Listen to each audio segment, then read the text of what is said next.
बस आप चुपचाप नाम जप करते रहिए। तो सच्ची कहते हैं वृंदावन में बैठे 100 के 100% में 1% भी इच्छा नहीं कि हमारी किडनी ठीक हो जाए।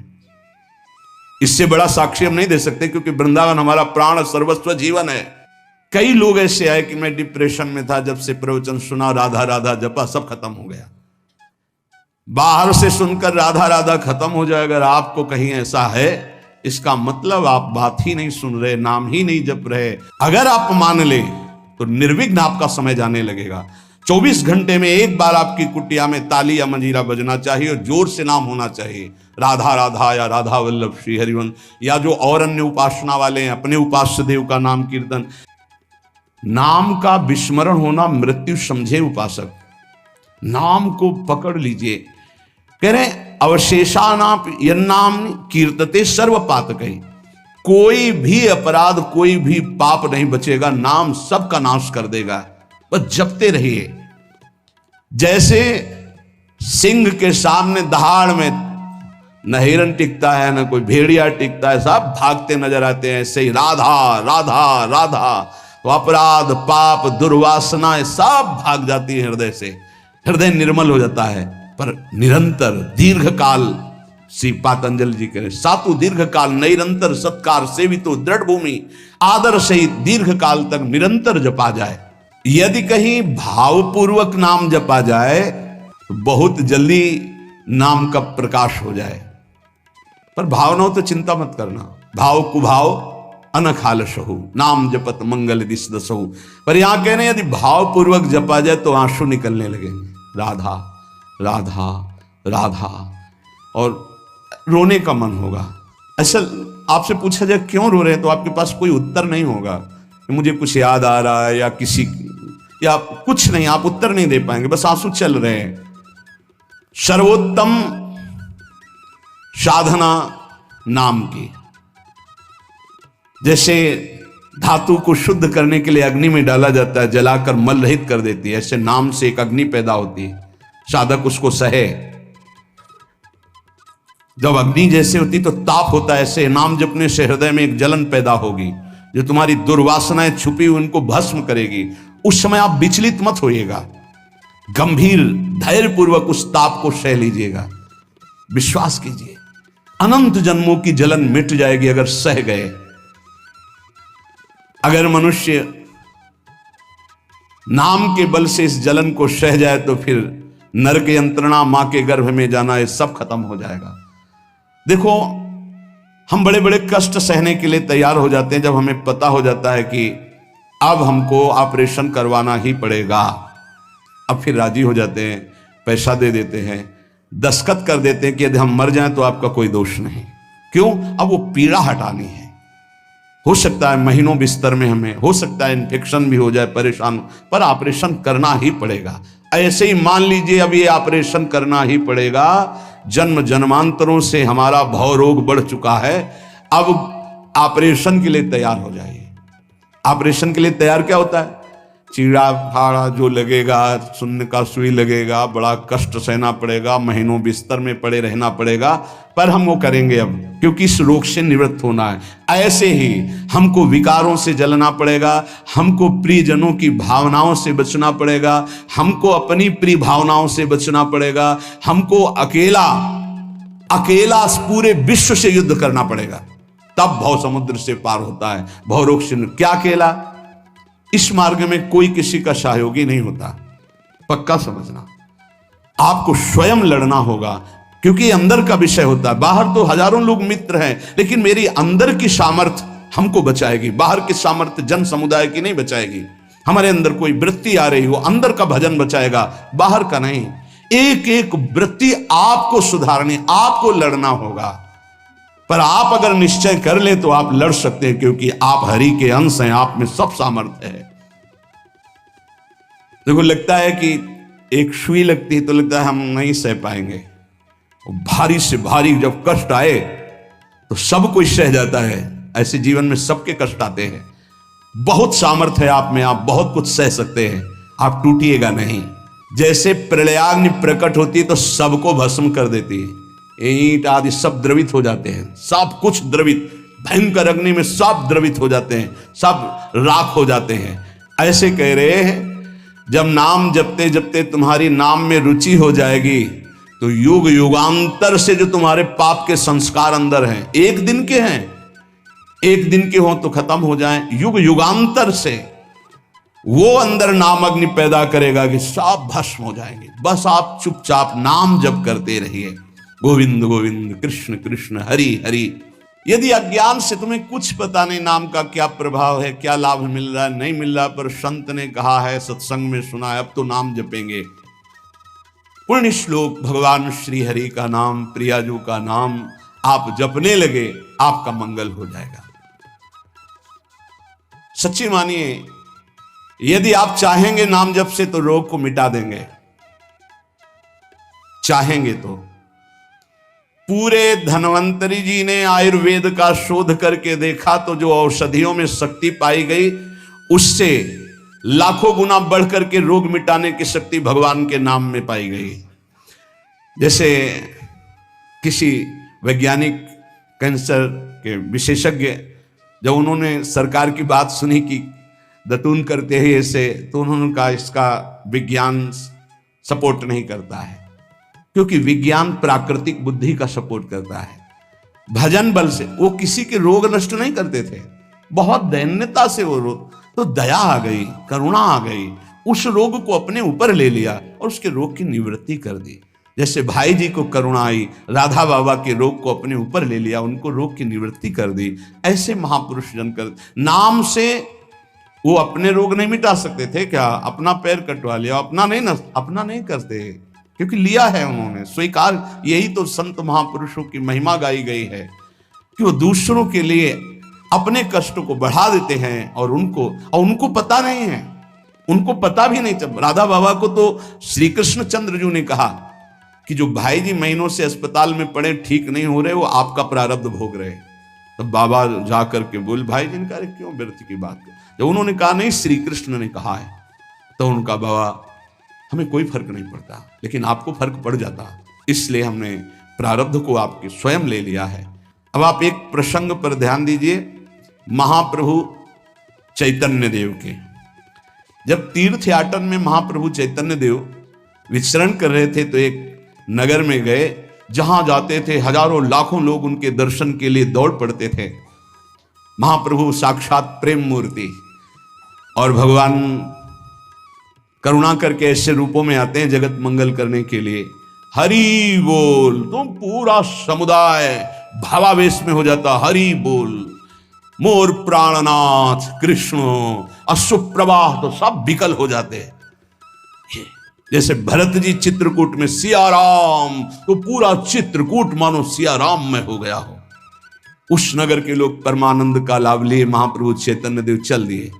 एक वासुदेव कुष्ठी थे, जिनके गलित कुष्ठ शरीर में था, वो चल नहीं सकते थे, तो घुटनों के बले से रगड़ रगड़ करके वहां आए। जब वहां आए तो भीड़ लगभग जा रही थी, तो उनका कहाँ गए वो सन्यासी महापुरुष जिनके सब दर्शन करने आ रहे थे, मैं नीच भी दर्शन करने आया, कहाँ गए? बोले वो तो चले गए।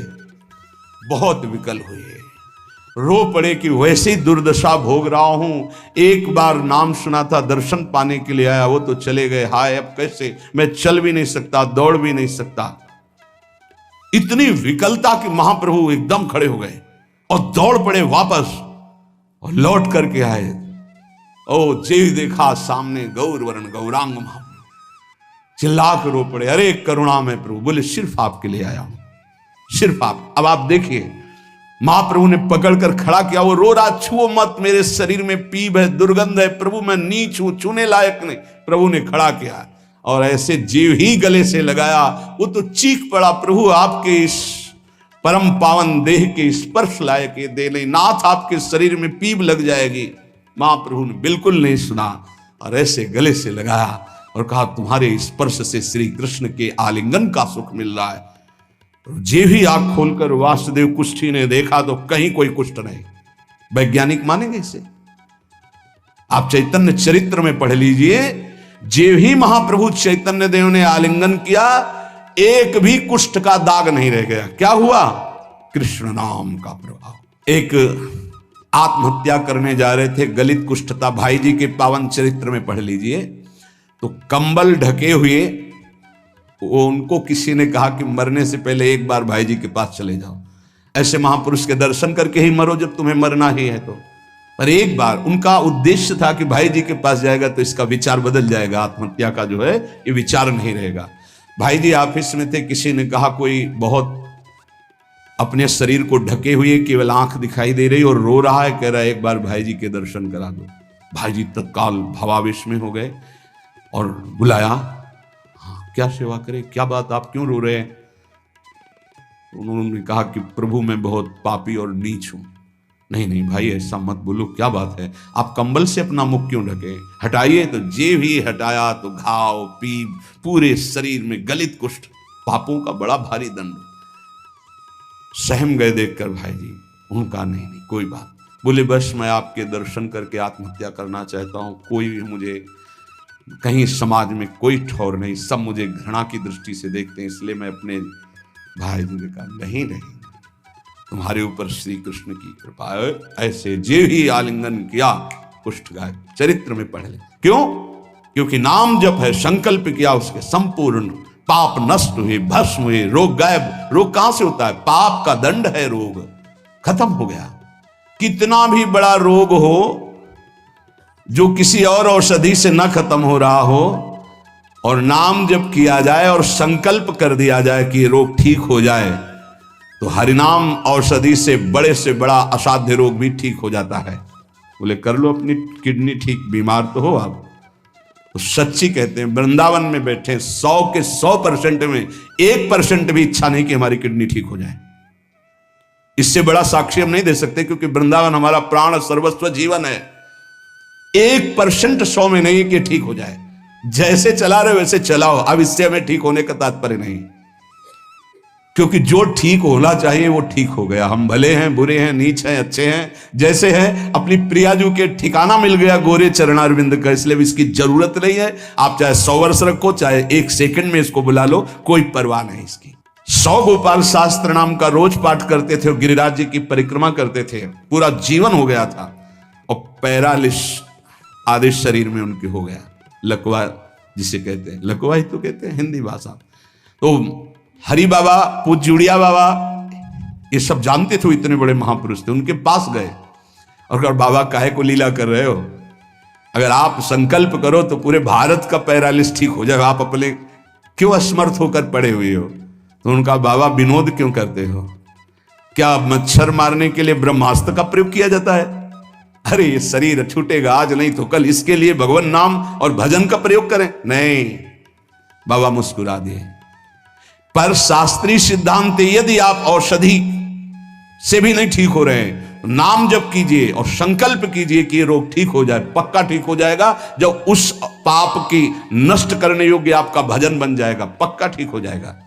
जिनके स्मरण और नाम कीर्तन से संपूर्ण मानसिक चिंताएं, शारीरिक रोग और भी व्याधियां, वो सब नष्ट हो जाएंगी नाम से। मानसिक चिंताएं, कई लोग ऐसे आए कि मैं डिप्रेशन में था, जब से प्रवचन सुना, राधा राधा जपा, सब खत्म हो गया। बाहर से सुनकर राधा राधा खत्म हो जाए, अगर आपको कहीं ऐसा है, इसका मतलब आप बात ही नहीं सुन रहे, नाम ही नहीं जप रहे। अरे नाचने का मन होता है। आधयो व्याधयो यस्य स्मरणान नाम कीर्तनात्, कोई भी मानसिक या शारीरिक कष्ट उसे व्यापता ही नहीं जो नाम जप कर रहा है। सच्ची मानिए, आप पकड़िए, इस बात को पकड़िए, नाम जप से सब कुछ ठीक हो। एक बहुत डिप्रेशन में यहीं आए हुए थे, उनको हमने बताया सबके जूते साफ करो, यहां सबकी पादुका साफ करो, वाणी पाठ में बैठो और पाओ श्री जी की जूठन, ठीक हो जाओ। ये कोई आशीर्वाद नहीं था, ये पाप नष्ट करने की प्रक्रिया थी। जब आप सबकी पादुका साफ करोगे तो आपके सारे पाप नष्ट हो जाएंगे। पर देहाभिमान प्रबल, पादुका हम सबकी, ये बहुत बड़ी बात है। बड़े सौभाग्यशाली जिनको ये रहस्य पता चल जाए कि सब संतों के बाथरूम साफ करने का अवसर मिले, पादुका साफ करने का अवसर मिले, जूठन फेंकने का अवसर मिले, तो अहो भाग्य, जीत गए आप इस माया पर। पर यह बात सबकी समझ में नहीं आएगी, क्योंकि अभिमान नष्ट होता है। जिस समय आप दूसरों की पादुका साफ करेंगे उस समय आपके पाप और अभिमान दोनों का नाश हो जाएगा। पर ये बहुत कठिन बात है, बहुत कठिन बात है। सब लोग खड़े हैं और आप उनकी पादुकाएं, और कोई कठिन बात नहीं। आप गुरुद्वारा जो साहब कहते हो, वहां चाहे आप जितने बड़े पदाधिकारी हो, वहां अगर सेवक हो तो वहां पहले जोरी सेवा मिलती, पादुका की सेवा करो, और सब करते हैं। सर्वरोगोपशमनम सर्वोपद्रव नाशनम शांतिदम सर्वरिष्टानाम हरे नामानुकीर्तनम।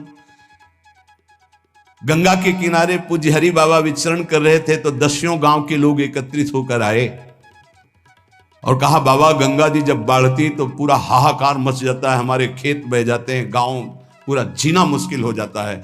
ना कोई इस बात को समझ पा रहा है और ना हम में कोई सामर्थ्य है। बाबा कृपा करो, आपके पास तो बहुत लोग आते रहते हैं। हरि बाबा विश्व प्रसिद्ध महापुरुष थे, उड़िया बाबा सदैव साथ रहते थे। अनूप शहर हरि बाबा ने सबकी करुण पुकार सुनी तो बाबा ने कहा, हाँ हमारे पास एक बहुत बड़ा पावर है, नाम। सुनो, सबको साथ देना पड़ेगा। क्या? बोले बालू का बांध बांधेंगे। हमारे पास पैसा नहीं, हमारा कोई सहयोग नहीं, तो हम बालू का बांध। तो बोले बालू का बांध गंगा जी? बोले जहां नाम जप करके तसला रख दोगे बालू का, गंगा जी चाहे जितनी बाढ़ है उसको काट नहीं सकती। तो जानते हो अब तो बहुत बड़ा बांध बना हुआ है, उसको हरि बाबा बांध से ही कहते हैं, हरि बाबा के नाम से ही बांध। पर बाबा ने पहला बांध जानते हो काहे को बनवाया? बालू का। भर भर के बालू, नाम उच्चारण हो रहा है, हरे कृष्ण हरे कृष्ण, बाबा यह कीर्तन करवाते थे। और ऐसे तसला फावड़े में भरा जा रहा है कृष्ण कृष्ण कृष्ण, और रखा जाता है कृष्ण। बोले गंगा जी की सामर्थ्य नहीं कि काट दें। ऐसा ही हुआ, गंगा जी बहुत बढ़ी पर दिशा बदल दी, बांध का स्पर्श ही नहीं हुआ। और आगे चलकर जब पता चला कि बाबा ने ऐसा बांध, तो फिर सब मिलकर सरकार ने भी मिल, बहुत सुंदर बांध बना हुआ है और वहां आज भी कीर्तन अखंड चलता रहता है। बहुत बड़े बड़े महापुरुष वहां बैठ करके साधन भजन भी किए। हरि बाबा उड़िया बाबा जब थे तो भाई जी महाराज बड़े बड़े संत जाकर वहां सत्संग करते थे। नाम का प्रभाव गंगा जी ने नहीं स्पर्श किया, उस बांध को जो बालू का बांध दिया गया। आप समझते क्या? नाम में अपार। कैसे कोई वैज्ञानिक मानेगा इस बात को कि ये नाम का प्रभाव? रोज नाम कीर्तन में वर्षों से एक भक्त जाते थे। बाबा ने पूछा, देखो अगर संत किसी को पूछते हैं तो आप ये समझ लो कि आपके जन्म जन्मांतरों के सुकृत सफल हो गए कि आप उनकी स्मृति में हैं। वैसे तो दृष्टि नहीं जाती, पर सब जब जहां अपनापन हो जाता है दृष्टि, वो भगत नहीं दिखाई दे रहे तो उनका प्रभु तो आज ही पधार गए बिना कीर्तन के। ये कोई 200-400 वर्ष नहीं हुए हरि बाबा को गए, भी बहुत 60-70 वर्ष हुए होंगे। उड़िया बाबा, हरि बाबा, भाई जी सब एक समकालीन महापुरुष है। उनका बाबा, उनका तो विमान बन रहा है, वो तो दाह संस्कार के लिए ले जाए जाएंगे। बोले नहीं, पहले विमान यहां लाओ। बाबा घंटा बजा करके बोलते हरि बोल, मारा घंटा में ध्वनि हरि बोल का, विमान की रस्सी खोल दो। 2-4 बार घंटा जे भी बजा उठ के बैठ गया। बोले ये कीर्तन के बिना कैसे जा रहे हो?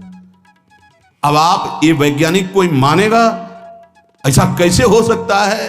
अरे कर तुम अकर तुम अन्यथा कर तुम, जहां सुई का धागा नहीं जाता वहां से अनंत ब्रह्मांड पार कर दे, उसे परमात्मा कहते हैं, उसे भगवान कहते हैं। कीर्तन हुआ, बोले अब जाओ हमारे हरि के पास। तत्काल मूर्छाई, शरीर छूटा, विमान पे चिता। ये हजारों की भीड़ के बीच में हुआ, कोई अकेले एकांत में नहीं हुआ। कई लोगों को प्रश्न हुआ कि बाबा की वास्तविक किडनी खराब है। किडनी के मरीज नहीं है, शरीर किडनी का मरीज है। लेकिन जब हम होते हैं तब किडनी के मरीज नहीं होते, और जब किडनी के मरीज होते तो हम नहीं होते। ध्यान रखना। अब ये तुम समझ पाओ तो समझ लो। इस समय हम मरीज नहीं हैं, इस समय डॉक्टर हैं हम। अभी जब इससे उतरेंगे तो मरीज हो जाएंगे, पकड़ लेंगे लोग, वहां खड़े करेंगे। ऐसे बैठे रहेगा, चलता रहेगा। ये केवल राधा नाम का प्रभाव समझो। ये केवल राधा प्रताप है, श्री जी का प्रताप है। ये नाम प्रताप है। जब साधु नहीं रहता ना तो उसकी जीवनी में लिखा जाता है तो बोले अच्छा ऐसा था, और जब सामने है तब समझ में नहीं आता, माया समझने नहीं देती। यही माया का है कि जब तक श्री कृष्ण चंद्रजू अपने परिकर में रहे द्वारिकापुरी में तो जल्दी कोई जान ही नहीं पाया कि ये द्वारिकाधीश बने हुए अनंत ब्रह्मांडों के स्वामी हैं। पक्का ऐसे भगवान और भक्तों की लीलाएं होती हैं। सच्ची कह रहा हूं, ये हमारी कोई महिमा नहीं, राधा प्रताप है कि कैसी भी परिस्थिति हो ये जस गवाना ये उनके प्रताप से हो। कौन सा ऐसा सर्व रोगापशमनम सर्वोपद्रव नाशनम शांति प्रदम सर्वरिष्टानाम हरिर नामानुकीर्तनम। कोई भी अरिष्ट ग्रह नक्षत्र भूत प्रेत, लोग कहते हैं हमारे घरों में बाहरी चक्कर है, 1 घंटा का नाम कीर्तन करवाओ, कोई चक्कर रह जाए तो बताना। नाम कीर्तन नहीं करवाओगे, पक्का हमें पता है। इसमें श्रद्धा हो सकती है तुम्हारी कि ले जाओ ये गाड़ देना घर में, लेकिन नाम कीर्तन जो लोक परलोक सर्व पाप का नाश करने वाला, नाम संकीर्तनम यस्य सर्व पाप प्रणाशनम, जहां तक नाम कीर्तन जाएगा वहां तक सबका मंगल होगा। मीरा जी को एक भूतिया घर में रखा गया कि अब ऐसे नहीं मरी तो यहां तो भूत ही मार डालेंगे। मीरा जी ने गिरधर को विराजमान करके जे भी धूप आरती की, धूप की गंध जितने भूतों को लगी सब परम पद के अधिकारी बन गए, सब परम पद के अधिकारी। क्या भगवत आराधना, कौन सा ऐसा अरिष्ट है जिसका नाश ना हो जाए, लेकिन कोई समझते नहीं। राधा राधा राधा नाम के बल से, भगवत चिंतन के बल से सब कुछ ठीक हो जाता है। सच्ची कह रहे, सब कुछ ठीक हो जाता है। संकीर्तमानो भगवान अनंत। एक बार जो हमारे सन्यासी गुरुदेव भगवान थे, बिल्कुल साधारण बात, गांव के लोग, महाराज जी हमारी भैंस बहुत बीमार हो, वो मर गई तो हम गरीब आदमी मर ही जाएंगे, क्योंकि उसी के दूध से परिवार चलता है। हम छोटे थे, गुरुजी के पास नीचे बैठे थे, गुरुजी तखत में। अरे भैया हम तो कोई पशु के डॉक्टर थोड़ी हैं। कहा स्वामी जी हमें पता है आप कर सकते हो। एक अपनापन होता है। तो ऐसे नारियल का कमंडल रखा था, उनका नारायण नारायण नारायण कटोरी में डाला और कहा ले भैंस को पिला देना। अरे भैंस ठीक हो गई। अब जितने भैंस हो गाय के तो सब वहां भीड़ लगने लगी। गुरु जी ने कहा भैया पशु के डॉक्टर थोड़ी, वो बेचारा गरीब आदमी था, ऐसा कह रहा। संकल्प कर ले और संत कह दे तो क्या नहीं हो सकता, क्या नहीं हो सकता। जाओ तुम्हारा मंगल हो जाए, तो उनके पास भजन है, उसके बल से मंगल हो जाता है। ऐसा थोड़ी कि वो कोई सिद्धि जानते कि तुम्हारा रोग नष्ट कर देंगे, जाओ तुम्हारा मंगल हो जाए। उनके पास नाम बल है, उससे हो जाता है। जब अनंत महिमाशाली भगवान का नाम जब किया जाता है तो नाम चित्त का मार्जन करके, जैसे सूर्य उदय होता है तो अंधकार नष्ट हो जाता है, ऐसे हृदय में ज्ञान प्रकाशित कर देता है। इतना नहीं कि वो पाप नष्ट कर देता है, विघ्न नष्ट कर देता है, विशुद्ध ज्ञान प्रकाशित कर देता है। एक बड़ा रहस्य की बात इसमें कह रहे हैं, जो हमारा प्रारब्ध भोग है ना, नाम से इसको 1 मिनट में मिटाया जा सकता है, किसी के भी, अपने या दूसरे के। लेकिन हम बहुत बड़ा प्रारब्ध मिटा रहे हैं। अनंत जन्मों के कर्म संस्कार जो हमें बार बार जन्म मरण के चक्र में फंसाते हैं, आखिरी जन्म होना है, इसलिए इस शरीर के प्रारब्ध तो सह लेते हैं और आगे के जितने हो, पीछे के जितने हो, सबको भस्म करके भगवत प्राप्ति कर लेते हैं। इस रहस्य के कारण बड़े बड़े संत अपने शरीर के प्रारब्ध को नहीं मिटाते हैं। यद्यपि सामर्थ्य उनमें है, ऐसा नहीं कि वो नहीं मिटा सकते, बड़ी सामर्थ्य है। कैसी कैसी सामर्थ्य भाई जी महाराज के चरित्र में पढ़ करके आप देखो, अभी कोई बहुत वर्ष थोड़ी हो गए भाई जी को अंतर ध्यान हुए। कैसी कैसी सामर्थ्य सिद्ध महापुरुषों में हुई है नाम के बल से। लेकिन उनके शरीर में, जिस दिन बाबा का शरीर पूरा होना था, अंतिम समय था, सुबह उठे, ऐसे सत्संग हाल में आए और कहा आज तो स्मशान होगा। किसी को समझ में नहीं आ रहा था, बोले आज स्मशान होगा, किसी को समझ नहीं। अपने आप बैठ गए। जो भागवती कथा कह रहे थे आनंद चैतन्य ब्रह्मचारी, उनसे कहा कि आप रुको, और 2 श्लोकों की व्याख्या की। यद्यपि आत्मा का जन्म मरण नहीं होता, अजन्मा है, अविनाशी है। दूसरा, जिसका जन्म होता है उसका मरण निश्चित होता है, इस शरीर का। व्याख्या की, पद्मासन लगा के बैठ गए, कहा शुरू करो। किसी को कुछ समझ में नहीं आ रहा। 5 मिनट बाद ही घटना घटती है। आश्रम में ही रहने वाला ठाकुरदास या भगवान दास जो भी उसका नाम हो, ऐसे नाम था, वो आया और कहा मोर पंख नहीं तुम नहीं। वो गया और गड़ासा लेकर जिससे चारा काटा जाता है, 6-6 इंच के घाव बाबा के हो गए। इतनी रफ्तार से मारा कि पूरी सभा लगी थी। पार्षदों को तो कुछ होश ही नहीं कि हो क्या रहा। सामने एक बुढ़िया माई बैठी थी, वो दौड़ गई और ऐसे पकड़, बुढ़िया माई उसको ऐसे पकड़ लिया। तब पकड़ते पकड़ते भी 5-6 गड़ा से बाबा के फव्वारे खून के ऐसे आखिरी बाबा के मुख से निकला, ओ शांत। हृदय विदीर्ण हो गया कि अरे ये क्या लीला है। क्या वो जान नहीं रहे थे कि ये होने वाला है। पूज्य स्वामी श्री मग्नानंद सरस्वती जी महाराज हमने बताया है, सुबह बैठे और कहा सुनो, जैसे शरीर हमारा छूटे ना, एक ऐसा बॉक्स जैसा बनाना और उसमें पधराते समय सोचना कि भगवान विष्णु अपनी शेष सैया पर शयन करने जा रहे हैं और गंगा में प्रवाहित कर देना। अच्छा भाई, तो तुम लोगों में कौन कौन हमारे साथ चलेगा? अपने शिष्यों से कहा। तो सबसे बड़े शिष्य शिवानंद स्वामी थे। तो उनका सरकार जहां आप हो, हम बोले नहीं, तुम नहीं, तुम विज्ञ हो, समस्त हमारा आंतरिक ज्ञान तुम्हें प्राप्त हो चुका है, तुम जन समुदाय को ज्ञान प्रदान करोगे। और कौन कौन चलेगा? तो 10 लोगों ने कहा कि आपके साथ ही हम चलेंगे। ये किसी को पता नहीं था कि आज ही घटना घटने वाली है। ठीक है। ठीक 2 बजे बाबा सरकार लघु शंका के लिए निकलते थे, आसन से हटकर फिर आसन में बैठ जाते थे। जेवी लघु शंका के निकले तो एक बावरा आदमी जो वहीं आश्रम में ही आकर के टिका था, सबको लगता था ये कुछ खतरा पैदा करेगा। वो गांजा पीता था, कुल्हाड़ रखता था साथ।